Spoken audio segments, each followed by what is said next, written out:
आल्हा के जन्म के बाद देवलते एक बार फिर गर्भवती हुई, लेकिन उसी समय मांडवगढ़ के राजा बघेल ने महोबा पर आक्रमण कर दिया। इस आक्रमण के लिए कोई तैयार नहीं था। राजा बघेल ने चंदेल नरेश, राजा परमाल के साड़ू भाई दक्षराज और वत्सराज को बंदी बनाकर मांडवगढ़ ले गया। उसकी क्रूरता यहीं खत्म नहीं, उसने उन दोनों भाइयों का वध कर उनके सिरों को बरगद के पेड़ पर लटका दिया। आज भी लोक गाथाओं में इसे गाया जाता है। टंगी खपड़ियां हैं, बरगद पर बरखा सहे, शीत और घाम और आधी रतिया की बेला में पुकार लेती है आल्हा को ना। राजा परमाल के साढ़ू की मृत्यु के कुछ ही महीनों बाद उदल का जन्म हुआ। आज भी लोग अपने लोक गीतों में कहते हैं, जा दिन जन्म भवा उदल का धरती, ढस से 2.5 हाथ। मतलब जिस दिन उदल ने जन्म लिया, धरती उनकी ताकत से 2.5 हाथ ढस गई। लेकिन उनकी माता देवलदे इस प्रसव के बाद बहुत व्यथित और दुखी थी। वह अपने पति की मृत्यु का कारण उदल को मान रही थी, क्योंकि उनके पति की मृत्यु उदल के पेट में आने के न महीने बाद ही हो गई। देवलदे ने उदल को अपनी गोद में लेने से मना कर दिया। उन्होंने कहा, यह मेरे कुल का नाशक है। यह सुनकर मल्हना ने देवलदे को समझाने की कोशिश की और बोली, एक माँ होकर तुम अपने बेटे को ऐसे कैसे कह सकती हो? इस बालक का इसमें क्या दोष है? उसके जन्म के पहले ही उसके पिता का अंत हो गया। नियति ने इसे कठिन राहों के लिए चुना है, लेकिन यह बालक हमारे कुल की शान को बढ़ाएगा और अपने पिता की मृत्यु का प्रतिशोध अवश्य ले। फिर भी देवलदे ने उदल को स्वीकार नहीं किया, जिसके बाद मल्लना ने उदल को अपनी गोद में लिया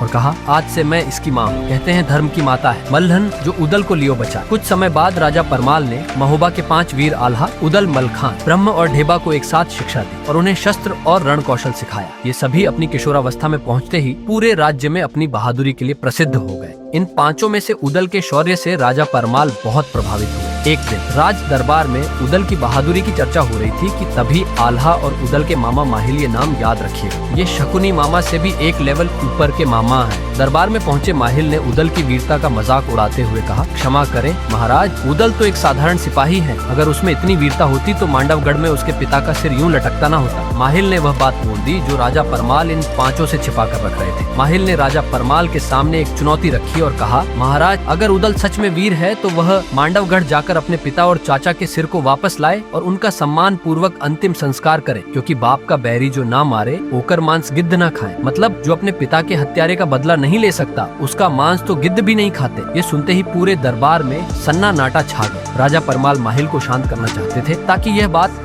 उदल तक न पहुंचे, लेकिन किस्मत ने खुद उदल को यह चुनौती सुनने के लिए वहां ला खड़ा किया। तभी राजा परमाल ने माहिल को कहा, आखिर तुम चाहते क्या हो कि प्रतिशोध की आग में इनका सिर भी वहीं टंगे मिले?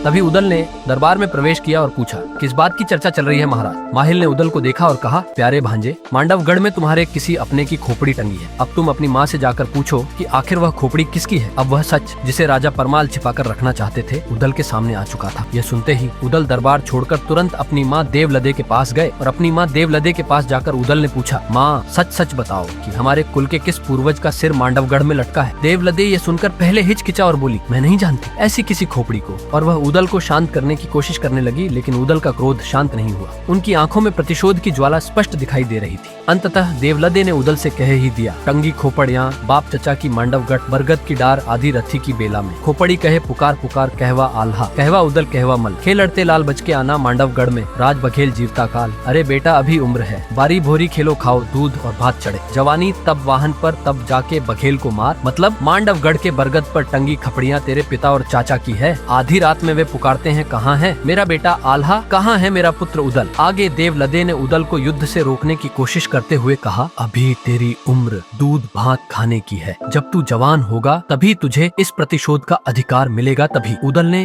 दृढ़ता से उत्तर दिया, माँ, शत्रु से बदला लेने के लिए उम्र नहीं देखी जाती।